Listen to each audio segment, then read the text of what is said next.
The royal guard searched Camilla's closet. What they found left the palace in total silence. There is a moment in almost every person's life when someone sees something about them that they never meant to show. It might be a diary left open on a kitchen table. It might be a photograph that falls out of a wallet at the wrong time. It might be a letter that was never sent, sitting in a drawer that someone else opened by accident. It might be nothing more than the expression on your face when you think you are alone and you are not performing anything for anybody, when you are simply yourself without the awareness of being watched. These moments happen to everyone. They are uncomfortable, and they are also revealing in a way that chosen self-disclosure never quite manages to be, because what you show when you are not trying to show anything is always more honest than what you show when you are. This is a story about one of those moments, except it did not happen between two ordinary people in an ordinary house. It happened inside one of the most famous and closely watched residences in the world. The people involved were not friends or family members stumbling upon each other's secrets by accident. One of them was a woman who had spent most of her adult life being watched, judged, criticized, photographed, and talked about by millions of people who had never met her and likely never would. The other was a group of men whose entire professional existence was built around being invisible, being thorough, noticing everything, and saying nothing about what they saw. And yet, what they found that morning left them completely silent, not for a few seconds, for nearly 2 full minutes. Standing in a corridor inside Clarence House, trained professionals with decades of experience between them, men who had learned to hold things quietly and get on with the job, standing still without anyone suggesting it, without anyone speaking, as if the ordinary act of walking down a corridor was suddenly beyond what any of them could manage. Not because what they had found was shocking, not because it was dangerous or illegal, or any of the things that the official version of a security sweep is designed to respond to. They went quiet because what they had found inside that closet was the one thing nobody expected to find in a royal residence. The one thing that the formal, structured, centuries-old world of the British royal household almost never let you see. A completely ordinary, deeply human life, lived in private, preserved with care, tucked away behind a row of formal evening gowns. To understand why this moment mattered, and why it stayed with the people who were there for many years afterward, you have to understand the world they were all living in. Not just the world inside the palace, the world outside it too. Because the feeling that most ordinary people in Britain had about Camilla Parker Bowles in the early years of the 2000s was the entire reason why what the guards found that morning was so unexpected and so strangely moving. For a very long time, the British public did not like Camilla. That is an understatement. There were people who actively despised her, who felt a personal, almost physical dislike for a woman most of them had never been within 100 miles of. They blamed her for the breakdown of the marriage between Prince Charles and Princess Diana. They had watched that marriage from the outside, had invested real emotional energy in it, had formed something close to a personal attachment to the idea of it, and when it fell apart, when the full story came out in books and interviews and newspaper investigations, Camilla was in the middle of that story as the other woman. The woman who had been there from early on. The woman whose presence, even when hidden, had meant that the marriage was never quite what it appeared to be. In Britain, in the 1990s, Princess Diana was one of the most beloved figures in public life. Her particular quality, the way she combined genuine vulnerability with enormous warmth, the way she sat with people who were suffering and made them feel seen, the way she talked about her own pain with an honesty that public figures almost never allowed themselves, had made her extraordinarily popular in a way that went well beyond the usual affection for royals. People felt they knew her. They felt she was one of them, even though she was one of the most famous people in the world. And so when she spoke, in her own words, about what her marriage had actually been like, about the loneliness and the rejection and the knowledge that there had been a third person from early on, the public listened and believed her, and they looked for somewhere to put what they felt, and Camilla was there. When Diana died in a car crash in Paris in 1997, the grief that moved through Britain was overwhelming in a way that is difficult to describe to people who were not there. It was not just sadness. It was something closer to a collective wound, an outpouring of feeling that had nowhere else to go and that expressed itself in flowers and vigils and enormous crowds outside palaces and a specific kind of silence that people who remember it still find hard to explain. And grief like that, enormous and specific and focused on a particular loss, does not exist in a vacuum. It needs a story. It needs a shape. For many people, the story of Diana's suffering and Diana's death had Camilla in it, and the feeling toward Camilla that resulted from that was not something that carefully managed public appearances was going to change overnight. So by the time the situation between Charles and Camilla was being slowly, carefully formalized, by the time she was beginning to appear at official functions, the public reception was cold, watchful, not willing to offer the benefit of the doubt without seeing something that seemed worth it. Inside Clarence House itself, the situation had its own particular texture. The royal household is not just a family with staff. It is a very old institution with its own culture, its own way of doing things, its own set of values that have been refined and passed down over many generations. People who work within it tend to be professional to a degree that outsiders sometimes find almost unreadable. They are discreet, they are loyal, they are deeply careful about what they say and to whom, and they have learned, over the course of careers spent in close proximity to very important people, that what you hold privately is often more important than what you express. When a new person enters that world under complicated circumstances, the adjustment is slow and considered. The institution does not rush to welcome or to reject. It watches, it waits, it forms its views carefully and does not announce them. And when the new person is someone like Camilla, someone who has arrived through a door that had to be specially created for her, on a path that had cost real public and private pain to clear, the watching and waiting takes longer than usual. Some of the household staff who worked closely with Camilla in those early years were perfectly civil and professional. They did what was required of them, but there was, in many cases, a layer of reserve underneath the professionalism, a careful keeping of distance that was not about their job, but about their judgment, and the judgment had been formed by the same public story that everyone else in Britain had access to. They were human beings first and professionals second, even if the professional part required them to behave otherwise in their actual duties. Camilla knew all of this. She was not a naive person. She had spent years as one of the most written about and criticized women in Britain, which means she had spent years reading things about herself that ranged from unfair to genuinely vicious. She had made a decision somewhere in that experience, a quiet and apparently firm decision, not to try to manage her way out of it. She was not going to hire a publicist who would orchestrate a redemption narrative. She was not going to give a carefully timed interview in which she told her side of the story and hoped people would come around. She was going to be herself, consistently and without apology, and the rest would either happen or it would not. People who actually spent time with her in person found that the person was very different from the impression. This was noted often enough that it started to feel like a pattern. You met her expecting someone guarded and managing and intensely aware of how she was being perceived, and instead you found someone who was warm in a very direct and unfussy way, who asked specific questions and actually listened to the answers, who remembered things you had said and brought them up again at later meetings, who laughed genuinely and often and at herself as readily as at anything else. She had a dry, precise sense of humor that was unmistakably her own and that was, in the view of everyone who spent time around her, very funny. The kind of funny that comes from someone who has looked at their own situation clearly enough to see the absurdity in it, and who has decided that acknowledging the absurdity is more dignified than pretending it does not exist. But this was the version of her that happened in private, in small rooms, with people who actually knew her. The public had photographs and official statements and the choreographed moments of royal appearances. The gap between the public version and the private one was very wide, and it had been wide for a very long time, and this is the gap that mattered most on the morning of the security sweep.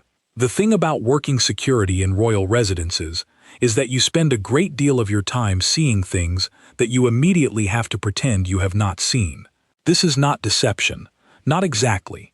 It is more like a discipline of selective memory, a learned ability to observe everything and retain only what is relevant to the security assessment and allow the rest to fade. A royal aide having a difficult phone call in a corridor. A member of the family sitting with their head in their hands in a room they thought was empty. The small, private moments of people whose entire professional existence involves being watched, briefly unwatched. You see these things. Your job requires you to see everything. And your job also requires you to hold the things you see without them becoming part of any story you carry or tell. You develop a very particular relationship with knowledge. You have a lot of it, and you speak of very little of it, and you carry the rest quietly until it eventually settles somewhere unreachable. But there is a difference between the kind of small, private moments you learn to set aside without much difficulty and the kind of discovery that does not sit quietly. The first kind is momentary. It is a caught expression, an overheard sentence, a brief window into something that was never meant to be visible. It passes. The second kind is different. It is the accumulated evidence of a life.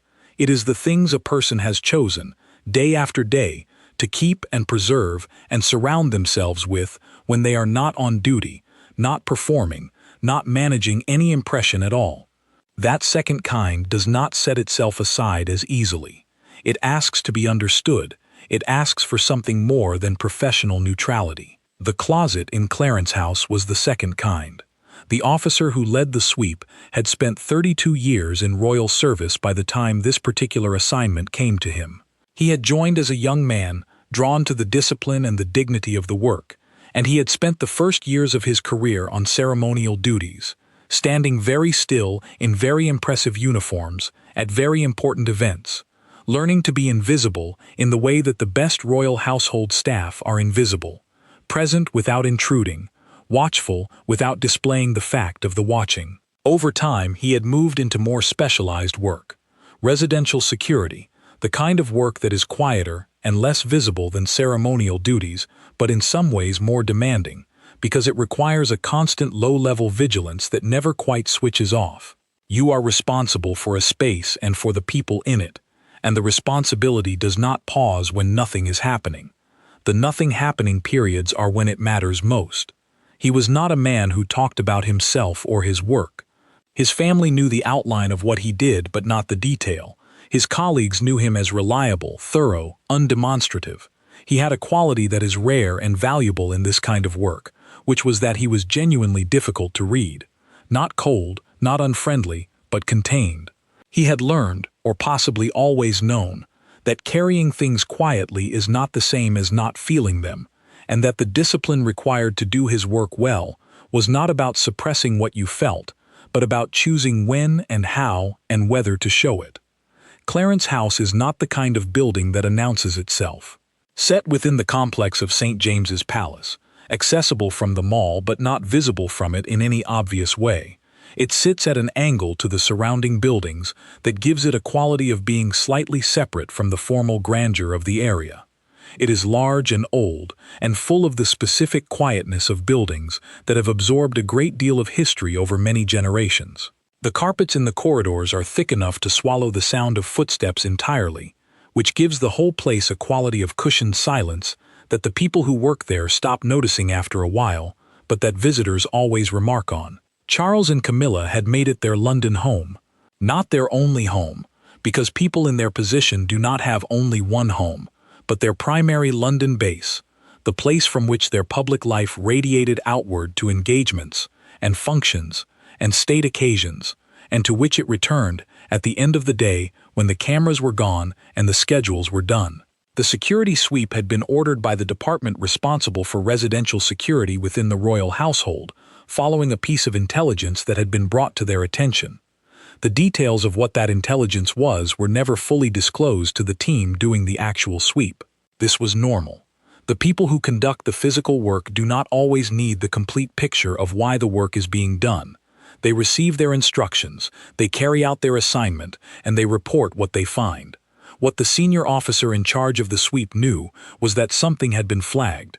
A concern of some kind, a tip, a piece of information that could not be verified but could not be dismissed.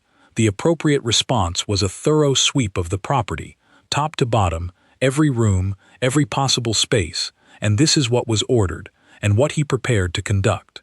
He assembled a small team early on the morning of the sweep, and briefed them with the level of detail they needed, and no more. A full residential sweep of Clarence House, thorough, methodical. They began with the lower floors, the official rooms, the reception areas, the studies, the service spaces, everything in order, nothing unusual. Then they reached the upper floors, the private apartments. Camilla was not there. She had left early, before the team arrived, for an engagement in the countryside, a horse sanctuary in the home counties, one of several equestrian charities she had supported for many years. Her connection to horses was genuine, and had been genuine since childhood, one of those things about a person that does not change over time because it is too fundamental to the way they are in the world. Animals respond to how you are, not to who you are supposed to be. With a horse, you cannot manage your impression. You can only be what you actually are. She would not return until evening. Her personal rooms were unlocked under the household's authority, and the team entered. The formal section of the wardrobe was exactly what they expected. Evening gowns in protective covers, the kind of garments that are chosen and maintained with enormous care because they will be photographed in detail and written about, and their appearance at any given event noted and discussed in the press the following day. Day suits in the muted, photographically sensible colors that official dress at this level tends toward. Hats in boxes, each one labeled clearly. Formal shoes in a row. This is what you expect when you are conducting a security sweep of a royal residence. You expect the organized, maintained public wardrobe of someone who is, in a very literal sense, always being looked at. You expect to open a closet and find evidence of a life managed for appearances. This is what every closet in every royal space they had ever swept had contained. Then there was the rest of it. Behind the formal wear, in the space between the public clothes and the back wall of the closet, there was something different. The officer moved further in. His team stood at the edges of the room, and the quality of the stillness changed as they registered what they were looking at. On the lower shelf, riding boots, old ones. The leather cracked at the ankle in the way that riding boot leather cracks when it has been flexed in the same places thousands of times. The heels worn down unevenly, slightly more on one side than the other, which is the mark of a rider with a particular balance that has been pressing into the boot the same way for years. They had been cleaned after their last use, because cleaning your boots after a ride is a habit so deeply established in anyone who has ridden seriously from childhood that it happens without thought. But they had not been replaced, even though replacement would have been easy. They had not been replaced because they fitted, because they knew her. Next to the riding boots, a pair of shoes so ordinary that the officer paused and looked at them for a second. Plain rubber-soled shoes, the kind available in any reasonable high-street shop. Comfortable, sensible, not for being seen in. The soles were worn through on the outside edge in the particular way of someone who walks with a slight outward turn of the foot, which is itself often the result of years in riding boots that change the way you carry your weight when you walk. These shoes had been walked in until they were nearly finished. And next to those, a pair of slippers, a faded color, somewhere between blue and gray after many washings, soft-soled, worn at the heel in the way slippers get worn when someone wears them every day for a long time and has not replaced them because they are the right slippers. There is a specific quality to the objects that people keep in truly private spaces, not the things they display in the rooms that guests see, not the things that have been placed where they will be noticed and commented on, not the things that belong to the curated version of themselves that they offer to the world. The things in the private spaces, the back shelves, the worn boxes, the drawers that do not open smoothly because they are always slightly too full, those things have a different quality entirely. They are not maintained, they are not arranged, they are not performing anything. They are just there because they have always been there, because the person who owns them cannot bring themselves to let them go, because something in the object connects to something in the person that is too important or too delicate or too specific to be explained to anyone else. The things in Camilla's closet had all of this quality. The riding boots had not been kept because they were valuable, or because anyone would ever see them, or because they served any function in the official life. They had been kept because they fit. in the particular way that things that have conformed to your exact shape over years of use fit, the way that cannot be replicated by anything new. The books had been kept because they were good to read again, or because the pencil notes in the margins connected to thoughts she had had on specific afternoons that were now part of the book, inseparable from it.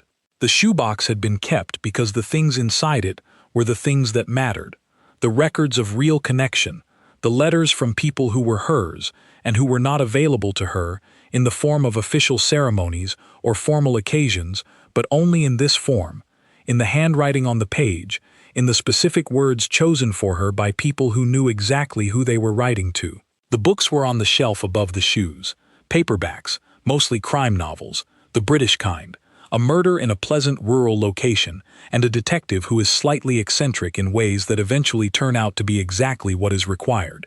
The spines of several had been creased so thoroughly by the pressure of being held open that the title was barely legible. A few had pages folded at the corner because no bookmark had been available, which is the mark of someone who reads with full absorption. Several had pencil notes in the margins, small precise reactions to things in the story. A question mark next to a plot point, a character's name circled with what appeared to be skepticism. On one page near the back of one novel, the single word "brilliant" in slightly larger handwriting than the surrounding notes, apparently in response to a plot twist. There were also countryside books, books about rural England, about farming and landscape and local history.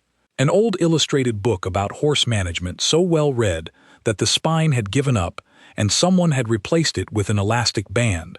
On a shelf beside the books, a bottle of Dubonnet, about half full, the cap worn in the way that caps get worn when they have been removed and replaced many, many times, the surface slightly dull from handling. Not there for display, there because this was where it lived, accessible when wanted. Beside the bottle, leaning against the books in the slightly casual way that framed photographs lean in private rooms where nobody is arranging them for effect, a small snapshot. A field, green and muddy, the sky the particular gray of English autumn. In the distance, 3 horses near a fence, too far away to identify. Not a great photograph, but someone had been in that field at that particular moment and had felt that this was worth capturing, and then worth keeping, and worth framing, and worth putting here where it could be looked at again. The shoebox was on the lower shelf, plain cardboard, the kind that shoes come in from a perfectly ordinary shop, used so many times for its second purpose that the card had softened and the corners had rounded and the lid no longer sat perfectly square. Inside, papers in no particular order, birthday cards, Christmas cards, cards with drawings in the overlapping enthusiastic color of small children, notes and letters in the round, careful handwriting of children who are still proud of the fact that they can write at all. Notes and letters in the slightly more confident but not quite settled handwriting of older children, 10 or 11, who are getting toward the age where they become careful about expressing feeling but have not quite arrived there yet. Other letters in the handwriting of adults, old friends by the tone of them, the kind of friends you have known for so long that you no longer explain yourself in your letters and just pick up wherever you left off. These letters breathed in a way that formal correspondence never breathes. They had the quality of spoken voice, the rhythm of someone talking to someone they completely trust, and cards from the public, strangers, people who had written to offer something, support or kindness, or simply acknowledgement. These had been kept, not filed in a correspondence archive where official mail is processed and responded to with a standard reply. Here, in the shoebox, with the grandchildren's drawings.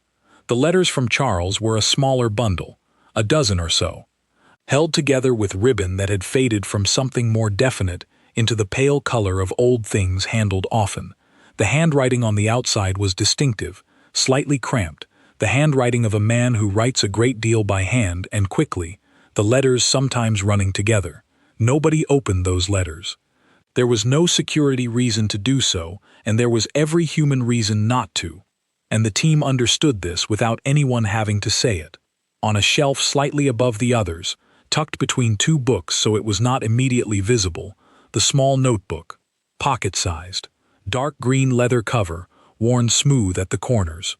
Inside, the pages were covered in writing that was recognizable, from official documents the officer had handled, as Camilla's handwriting, but relaxed in a way that official handwriting never is. The letters rounder and less controlled, the kind of handwriting you produce when you are not thinking about the handwriting itself. It was a book of jokes, page after page of them, in the British dinner party tradition, accumulated over what appeared to be a significant span of time, given the variation in the ink and the occasional change in pen. Dry, precise, the kind that depend on a slight subversion of expectation, rather than any obvious comic device. Several had small marks next to them indicating they had been tried and had worked. Several had notes in different ink, amendments written at a later date. One had a note in the margin that said, "Timing is everything," 3 words next to the punchline. The officer looked at the notebook for a moment longer than he had looked at most things. Then he came to the wooden box at the back of the lowest shelf. Dark wood, small, worn at the corners in the way of things that have been opened and closed many times over many years. Inside were 3 things: a rosary, the beads smooth in the particular way of objects that have been touched repeatedly, not the smoothness of newness but the smoothness of use, of fingers passing over the same surfaces on many occasions. This was not a rosary kept as an ornament. This was a rosary that had been prayed with, many times, in private. A medal of St. Christopher, small, silver on a thin chain, the patron saint of travelers, the medal old enough that the image had worn slightly soft around the edges. Carried for a long time, probably, in a bag or a pocket or around a neck, which is how medals like this get worn, through proximity and movement and the gradual friction of an object that goes everywhere with you. And a pressed wildflower, a single one, flattened between 2 pieces of thin card. The flower had dried to the pale, slightly translucent quality that pressed flowers take on, losing most of their original color but keeping their shape. The simple shape of a wildflower of the kind that grows in uncultivated ground in late spring, the kind that most people walk past because there are thousands of them and they are not remarkable. But one of them, on some particular afternoon in some particular place, had been picked up and brought home and pressed carefully enough that the shape had survived. And here it was, in the wooden box, with no label and no date and no explanation of where it had come from, or what afternoon or what significance it had carried for the person who had kept it all this time. The officer closed the wooden box. He stood in front of the shelf for a long moment, not performing thoughtfulness but actually thinking. In 32 years, he had been in hundreds of spaces belonging to important people. He had seen wealth in every form. He had seen historically significant objects and priceless art and furniture that had belonged to monarchs for 300 years. He had walked through rooms where every surface told a story of status and power and the long accumulation of institutional importance. And he had never, in all those years, been as still as he was now, standing in front of a small wooden box containing a rosary and a St. Christopher medal and a pressed wildflower. The relationship between public life and private life is not simple for anyone. Most people live with some version of the gap between who they are in public and who they are in private. They behave differently at work than they do at home. They manage impressions with people they have just met in ways that they do not manage them with people they have known for 20 years. They have a version of themselves they offer to the world, and a version that only exists in the privacy of their own rooms, their own thoughts, their own kept objects and old habits and private routines. But for people who live at a certain level of public exposure, the gap becomes something else entirely. It becomes the most important feature of their interior landscape. When you are known, in the loose public sense of being recognizable and talked about and subject to constant representation in media and public conversation, the gap between the public version of you and the private one becomes the primary place where your actual self lives. Everything genuine about you retreats into that private space, because everything public about you is so thoroughly managed and mediated and commented on that there is no room for genuine things there. The genuine things can only exist where the cameras cannot go, and the journalists cannot follow, and the public narrative cannot reach. Camilla had been living in that private space, protecting it, maintaining it, keeping it distinct from the public space, for more than 30 years when the security sweep happened. She had gotten very good at it. The private space was completely hers, in the way that very few things in her life were completely hers, and in it she kept the things that were just for her. The books and the letters and the jokes and the boots and the flower, and none of it was available to the public version of the story, because the private space was the one place where the public story could not go. Until, of course, the morning when a small team of professionals with a security mandate and the authority to open any door in the building walked in and saw all of it quietly and completely, and then stood in a corridor for 2 minutes without speaking. The room was logged as clear, everything noted, no security concerns, no items requiring follow-up, the standard result for a standard residential sweep. The team left the room as they had found it, each item where it had been, the shoebox on its shelf, the notebook between the books, the photograph of the field leaning where it had been leaning, the wooden box at the back, the boots and the worn shoes and the faded slippers, the dubonnet beside the paperbacks with the folded corners. They pulled the door closed. They continued down the corridor. They moved on to the next part of the sweep, and then, without anyone saying anything, without anyone suggesting it, they stopped walking. The senior officer would later describe this moment very simply. He said nobody spoke. He said it was not planned. He said that it lasted, by his estimate, almost exactly 2 minutes, which is a very long time for working professionals with jobs still to complete, to simply stand in silence. He said it was not uncomfortable. It was not the silence of people who do not know what to say. It was the silence of people who had just been shown something that required a moment, just a moment, of acknowledgement before you could pick up the professional mask and put it back on and continue. People underestimate how unusual it is, inside institutions, to find evidence of genuine private feeling.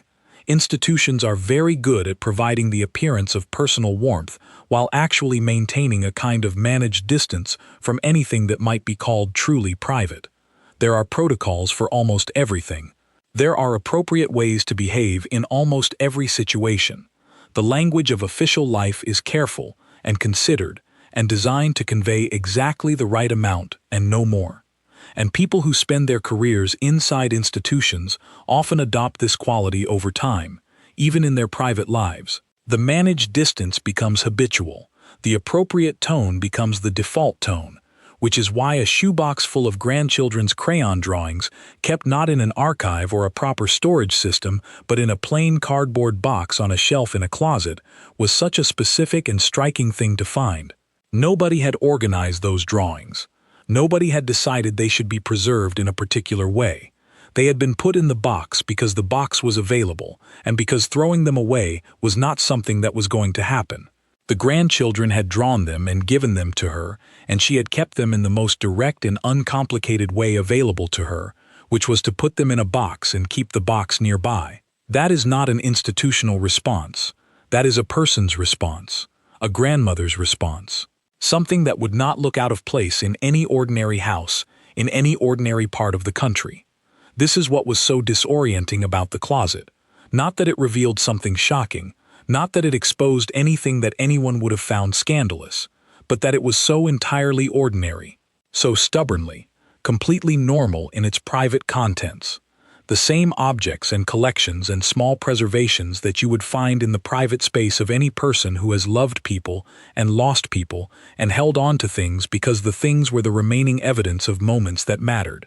The rest of the sweep was completed with the same thoroughness as the beginning. Every room checked, everything noted, nothing unusual found anywhere in the property. The building was secure. The report was concise and factual, as official reports are. No security concerns, no items requiring follow-up. The intelligence tip that had prompted the sweep was assessed, after further investigation, as having been either a false alarm or deliberate misdirection with no substance behind it. Camilla came home that evening. The duty officer who met her at the door observed her as she came in and formed an impression that he would carry for a long time. She had been outdoors all day, mud on her boots, the good thick kind that people who spend time in the countryside treat as evidence of a day well spent rather than something embarrassing. Her coat made for warmth, not appearance. Her hair had been making its own decisions all day in the country air. She walked in with the brisk, comfortable energy of someone who has spent a day doing something they genuinely enjoy and who is pleasantly tired from it. She received the security briefing with full attention and very few words. All clear, no concerns, everything in order. She thanked the officer by his first name, asked after a personal matter he had mentioned in passing at an earlier point with the specificity of someone who had actually remembered, rather than someone performing the social action of seeming to care. Then she went upstairs, changed into the clothes that were for being at home, poured herself a small dubonnet from the shelf in the dressing room, settled into the chair nearest the window with a book. The window looked out over the garden, gray and wet and quiet in the autumn evening. The chair was exactly the right chair for settling into at the end of a long day. The book was a paperback that had a folded page corner marking the place where she had stopped reading the last time. Outside, London continued to be London, noisy and damp and full of itself. But inside, in the chair by the window, the quietness was complete. In the years that followed that morning, the officer noticed something about the way the team that had been on the sweep conducted itself around Camilla. Not something he could have put into words if asked. Nothing that changed their behavior in any way that would have been observable from outside. They were as professional as they had always been. Their work was exactly what the job required. But there was a quality of attention that was different. When she moved through a space they were responsible for, there was a steadiness to the way they responded to her that came from a kind of settled knowledge. They knew something real about her, not something she had told them, not something she had performed for them, something they had seen in a private room when she was not there, which meant it had not been arranged for their benefit, and was therefore as real as things get. When you learn something about a person not because they chose to show it to you, but because the circumstances of your work put you in a position to see it, it has a particular quality of truth that chosen disclosure never quite achieves. You know what you know without the filter of their management of your perception. And what the team knew, without ever saying it, was that the woman they were protecting was more, and more ordinary, and more human than the story about her would have suggested. Charles and Camilla married in April 2005, in a ceremony that was modest by royal standards, and which the public received with cautious, measured tolerance. She became the Duchess of Cornwall. She settled into the role the way she had settled into everything, practically and without fuss. She showed up for her causes: literacy, support for survivors of domestic violence, osteoporosis awareness, rural communities, equestrian charities. These were not causes selected by a team because they were strategically sensible. They were causes she had been connected to for years, before anyone was paying much attention. She showed up in the same way she had always been in private, directly, without excessive formality, with questions about the specific person she was talking to, rather than general statements about the general issue, with a willingness to laugh, including at herself. She did not perform compassion. She just paid attention, which is a different and harder thing. There is a moment in serious illness when a doctor will sometimes say that the patient has turned a corner. It is a strange phrase because corners do not actually appear in the paths of illnesses, but what it means is that there has been a change in direction, a movement away from one trajectory and toward another that was not obvious until it had happened. You could not have predicted the exact moment of the turn. Public opinion about Camilla worked, over many years, something like this. There was no single moment of reversal. There was no specific thing she did or said that changed everything. There was, instead, a very long and very slow accumulation of evidence. Evidence of consistency. Evidence of showing up, over and over, in the same way, and being recognizably the same person each time, and that person being someone who was paying genuine attention and not appearing to be excessively interested in whether or not you noticed. Consistency of this kind is underrated as a force in public life. We tend to pay most attention to moments, to specific events that seem to crystallize something, but it is the space between the moments, the long, unremarkable period of someone simply being what they are with regularity and without apparent calculation, that often does the deepest work on how we understand them. By the time the remarkable moment comes, the accumulation has already prepared us for it. Queen Elizabeth died in September 2022. Charles became king, And with that transition, a question that had been carefully managed for 17 years was settled by Elizabeth herself, who expressed clearly that she wished Camilla to be known as Queen Consort. This was deliberate. It was Elizabeth's last word on a subject that had been navigated around for a very long time. The coronation came in May 2023, Westminster Abbey, the ceremony that has been performed in some version in that building for nearly 1,000 years. Camilla walked in beside Charles and was crowned.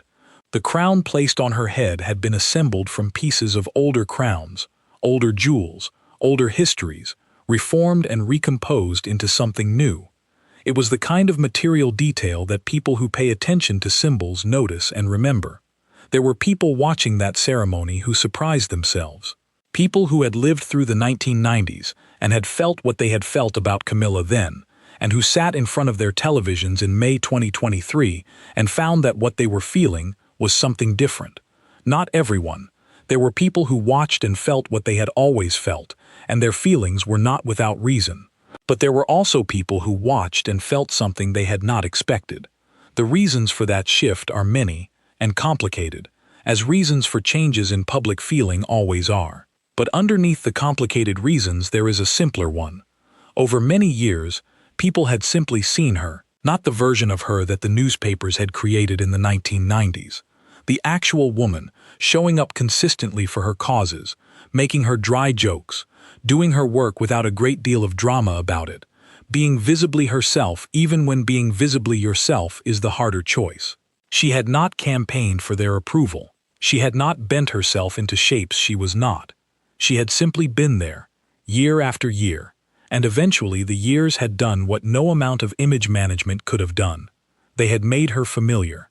And familiarity, that strange and underappreciated quality, is often the beginning of genuine feeling. The officer who had led the sweep at Clarence House was retired by the time of the coronation. He watched it on television from a comfortable chair in a house that was ordinary in every way. He had a cup of tea on the table beside him that went cold because he forgot about it while watching, which is the kind of thing that happens when you are more absorbed in something than you expected to be. He watched Camilla walk into Westminster Abbey. He watched the ceremony proceed with its slow, ancient deliberateness. He watched the crown placed on her head, and he thought, as he had thought occasionally in the years since that morning in Clarence House, about a closet in a private room in a royal residence, and what had been in it. He thought about the riding boots with the worn heels, the ordinary shoes with the worn soles, the paperbacks with the folded corners and the pencil notes, the half-empty Dubonnet, the photograph of 3 horses in a field on an English afternoon, the shoebox full of letters from people she loved, the small notebook of jokes, the wooden box with the rosary and the St. Christopher medal, and the pressed wildflower that nobody had ever explained. He thought about the 2 minutes of silence in the corridor. Royal residences, even the smaller and less formal ones, have a quality about them that is difficult to put into words unless you have spent time inside them. It is not simply that they are large and old and full of beautiful things, though they are all of those. It is more that they have been inhabited for so long by so many people whose lives were conducted at a particular pitch of significance and public attention, that the walls have absorbed a certain quality of careful performance. The rooms have been staged, again and again, for purposes of ceremony and display. The furniture has been arranged for effect. The light that falls on things has been considered. Everything exists within a context of being seen, of being part of a setting that tells a particular story about the people who occupy it and the institution they represent. This quality does not disappear when the residents are at home and the official day is over. It settles into a background hum, a low-level awareness of setting and significance that never entirely goes away. The people who live in these spaces become very practiced at carrying it, at moving through rooms that are simultaneously their homes and their professional environment, at sitting in chairs that are both ordinary furniture and historical objects, at eating at tables that have been sat at for generations by people whose names are in the history books. What this means, in practical terms, is that genuinely private space in a royal residence is rare. Even the most personal rooms carry the weight of the institution. Even the places that are nominally private have a quality of potential visibility, a sense that someone has always recently been here with a purpose, that nothing is ever quite just what it looks like. The truly private spaces are the spaces within spaces, the corners within corners, the back of a shelf behind a row of formal evening gowns. It is worth spending a little more time on the question of what Princess Diana meant to people, because without that understanding, the difficulty of Camilla's public situation is not fully graspable from the outside. Diana was not merely a famous person whom people liked. The connection that millions of people felt to her was something different and more complicated than ordinary celebrity. It had to do with the particular story she told about herself and the particular moment in which she told it. In the 1990s, the idea that a woman in a high-profile marriage could be isolated, unsupported, and deeply unhappy while appearing from the outside to have everything was not yet a familiar part of the cultural vocabulary. The language around mental health and emotional suffering in relationships was not the language it would become in the years and decades that followed. When Diana spoke, in the interview that shocked the country, about her bulimia, about her self-harm, about the loneliness she had felt inside her marriage, she was articulating something that many people recognized immediately as true and that had rarely been said in public before, certainly not by anyone in her position. She made visible something that had been invisible. She put language to something that had had no language, and for many women in particular, for whom some version of her experience, of feeling lost and unseen and unable to explain why, was recognizable from their own lives, this was an extraordinary act of courage. Camilla, in this narrative, occupied the role of the person who had contributed to Diana's suffering. It did not matter how complicated the actual history was, how many people had made how many decisions over how many years that had brought the situation to the point it reached. In the story as it was understood by the public, Camilla was the other woman, and the other woman in a story where the wronged party dies young and beloved becomes something very specific in the public imagination. It is a role that is very difficult to come back from, and Camilla knew this. And she also knew that trying to come back from it through argument or explanation would only entrench it further, which is why she did not try. The rosary in the wooden box was not something that appeared in any interview. It was not mentioned in any biography.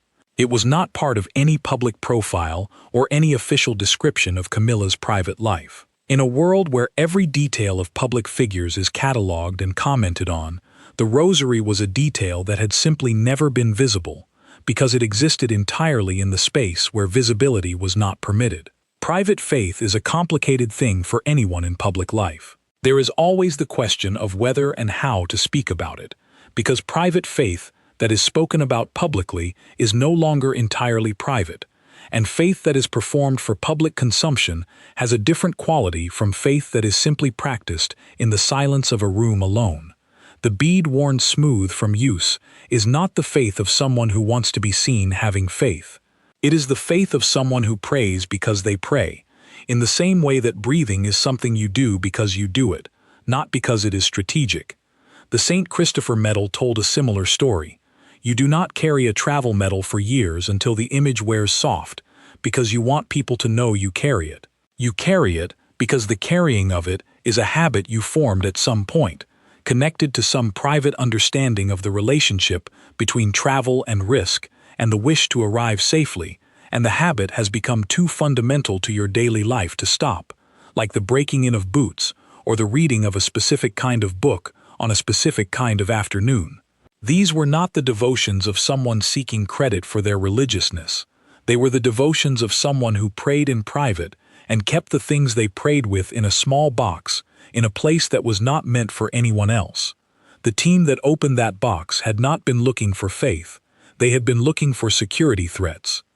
What they found, in addition to the absolute absence of any security threat, was someone's private relationship with the question of hope, preserved in the most ordinary and undemonstrative objects imaginable. The pressed wildflower was the thing that the officer found himself returning to in the years after the sweep.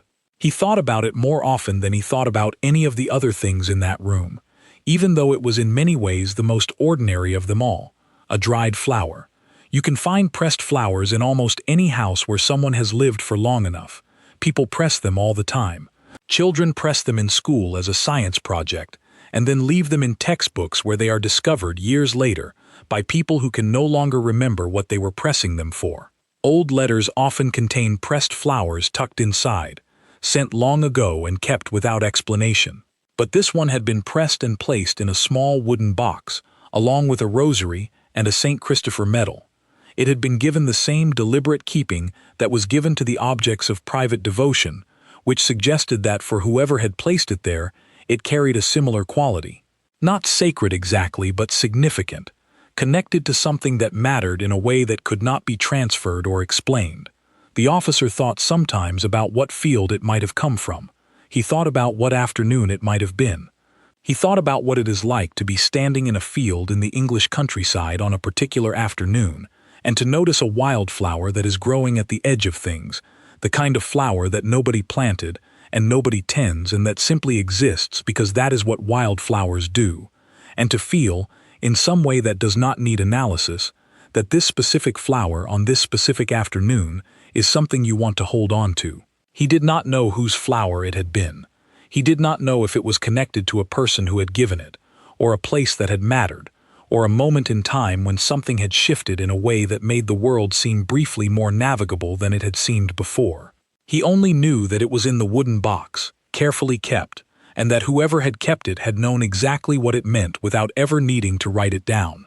There is a kind of knowledge that lives only in the private self and cannot be fully translated into public language. It is the knowledge of specific moments that were significant in ways that other people would not quite understand even if you explained them, because the significance was contextual, personal, connected to everything that had led up to that particular moment in that particular place. The pressed flower was the physical record of one of those moments. It was also, by existing in the wooden box alongside the rosary and the medal, a statement about what kind of things were held together in that private inner life. The prayerful and the beautiful and the found, the protected and the preserved, the things that the official life could not hold and that could only be carried in a wooden box at the back of a shelf. There is a word in Arabic, hirayeth, which has no direct English equivalent, for the longing for a home that is not quite what it was, or perhaps never quite was. The Welsh use a similar word. The feeling is recognizable in most human beings, even when the word for it is not available in your own language. It is the feeling of missing something that was not entirely what you thought it was, of carrying an attachment to a version of a place or a time or a person that exists mostly in the keeping of it rather than in any objective reality. The officer did not have a word for what he carried after the morning in Clarence House. He had knowledge, specifically and concretely, of things he had seen. He had the residue of those 2 minutes in the corridor, which was a kind of settling, a change in the interior landscape of his understanding that did not go back to where it had been before. And he had, perhaps, something like the beginning of a different kind of respect. Not the duty-bound respect of a professional for the person in his charge, which he had always had, but something that had come from seeing, unexpectedly and without invitation, who that person actually was in the spaces where nobody was watching. The other members of the team carried similar things, in their own ways. None of them discussed it. The culture they worked in did not encourage that kind of discussion, and even if it had, what each of them had was something personal, connected to their own particular history and sensibility and way of relating to the things they saw in the course of their work. But the change was real, and it was durable. When you know something real about a person, when you have seen the actual texture of their private life, without the mediation of management or performance, the knowledge stays. It becomes part of the context in which you understand everything else about them. It does not simplify them, it makes them more complex. But the complexity is human and therefore easier to hold than the simplified public version that it replaces. We think of important people as being defined by their important moments. We think of them in terms of the decisions they made, the roles they occupied, the public events they were part of, and the way history will record their presence in those events. This is understandable. These are the things that matter to the public story, the things that have consequences beyond a single private life, and that therefore deserve the attention that the public gives them. But important people are not only their important moments. They are also everything that fills the space between those moments. They wake up in the morning and they choose what to read, and they pour themselves a drink, and they sit in a particular chair, and they find things funny, and they keep the things that matter to them in whatever container is available. They have habits and preferences and private routines and things they cannot bring themselves to throw away. They have, in other words, all the ordinary content of a life, and that ordinary content does not disappear or become irrelevant because the person also happens to occupy a position of historical significance. The closet in Clarence House was full of ordinary content, and the reason it mattered so much to the people who saw it was that the person whose ordinary content it was had been for so long understood almost entirely in terms of her role in extraordinary events. She was the third person in a famous marriage. She was the woman who divided public opinion. She was the complication in the story of the royal family in the last decades of the 20th century. These were real things. They were genuinely part of who she was and what her life had meant, but they were not the whole of it, not even close. And the whole of it was there, in that room, in the ordinary evidence of a life that had continued quietly and persistently through all of the extraordinary things, keeping its boots and its letters and its jokes, pressing its flowers, carrying its medal, maintaining its private faith in a small wooden box at the back of a shelf where nobody was supposed to look. There is something to be said about the relationship between time and reputation that is often overlooked in the moment-to-moment commentary of public life. Reputation is built not in moments, but in the accumulation of consistency. The person who shows up the same way, time after time, in different circumstances and under different pressures, builds something over years that no single moment, however dramatic or calculated, can build in isolation. It is the steady drip of who you actually are, expressed day after day in the small choices that nobody is particularly paying attention to, that eventually carves the shape of how people think about you. Camilla did not have the benefit of a clean slate. She came into her later public role carrying the weight of a very specific history and a very specific public feeling. She could not undo any of it. She could not explain her way out of it, or perform her way out of it, or charm her way out of it. And any attempt to try any of those things would have been noticed and would have made things worse. What she could do was simply be herself, consistently, in public, over a very long period of time, and allow the accumulation to work as accumulation works. It took years. It took more than a decade of unremarkable appearances and quiet causes and low-key engagements where she talked to people directly and remembered their names and asked genuine questions and laughed genuinely, and was, apparently, the same person in every context she appeared in. There was no calculation visible in it, which was either because there was none or because she was extraordinarily good at concealing it, and in the end the distinction did not matter much. The effect was the same. The accumulated evidence pointed in the same direction. This was a person who was real, who was consistent, who had settled into the version of herself that she was actually going to be, and was simply expressing it, reliably and over time, without excessive drama about it. On the morning of the security sweep, none of this was yet fully visible. The arc of the story that would eventually include a coronation was not yet apparent. There was just a woman who had gone to spend the day with horses at a sanctuary in the home counties, and a security team working methodically through the rooms of a royal residence, and a closet that turned out to contain evidence of a life that was more ordinary and more human and more complete than anyone had expected. The 2 minutes of silence in the corridor were not planned, and they were not dramatic.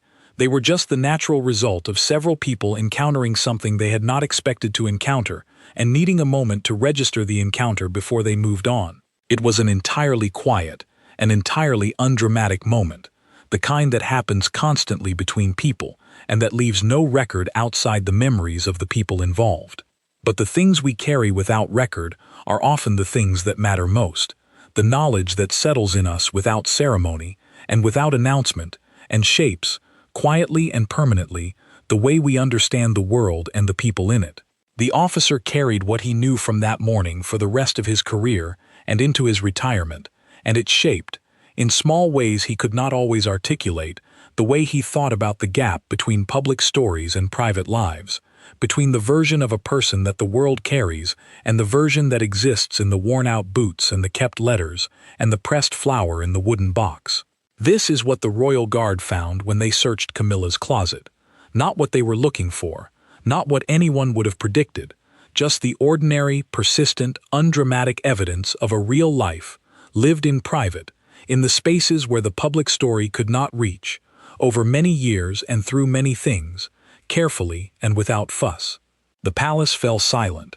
It was the right response.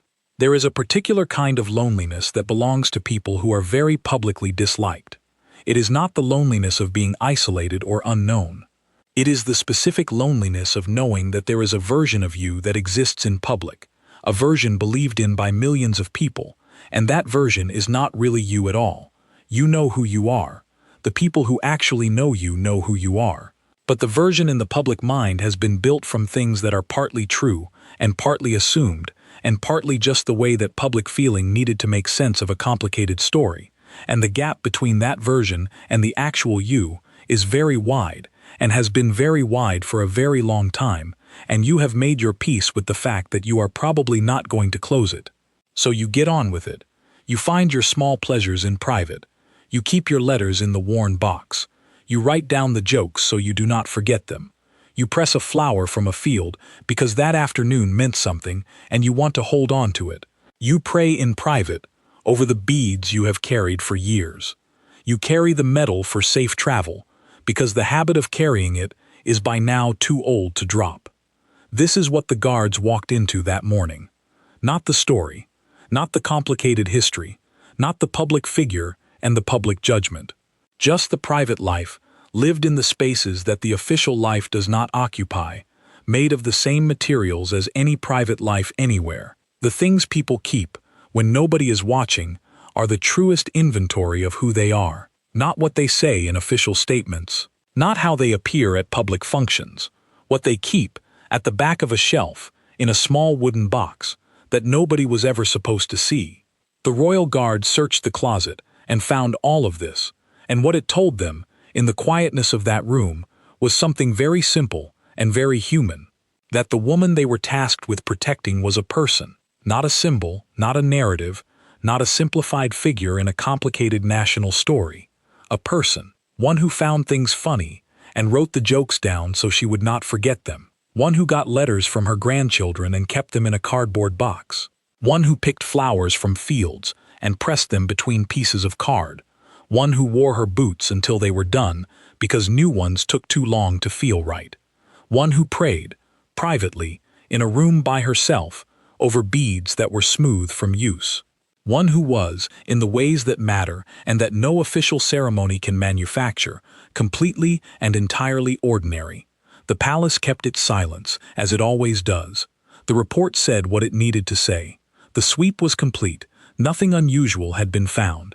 But in a corridor in Clarence House, for 2 quiet minutes on a morning that nobody else would remember, a group of men who had trained themselves to observe without feeling, had stood still and felt something anyway. Had been surprised by the gap between who a person is in public and who they are in private, had been reminded, as anyone is reminded when they are confronted with the private evidence of another person's life, that the full human being is always larger and more complicated and more ordinary and more real than any story told about them.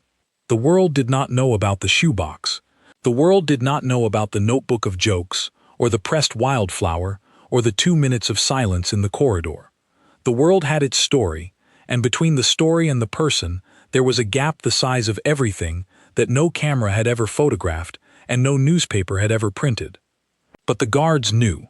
They carried it quietly for years, the way you carry any genuine private knowledge of another person, not as a secret exactly, just as something that belongs to you and to nobody else. And when the coronation came, and the crown was placed on her head in Westminster Abbey, and the ancient ceremony proceeded with all its deliberate and unrepeatable weight, the man who had stood in that corridor was watching from his chair with his cold cup of tea, and he knew something that the rest of the world did not. He knew about the field with the 3 horses. He knew about the dead flower in the wooden box. He knew that the person being crowned was a person, in all the ways that being a person involves, the complicated ways and the ordinary ways and the private ways that are nobody's business but your own. And the silence that had settled in that corridor all those years ago, The silence of being unexpectedly moved, the silence of discovering that someone you had been thinking of in simplified terms was in fact human, and complete and full of the same small, private, persistent things that every human life is full of. That silence had, in its own quiet way, never entirely ended.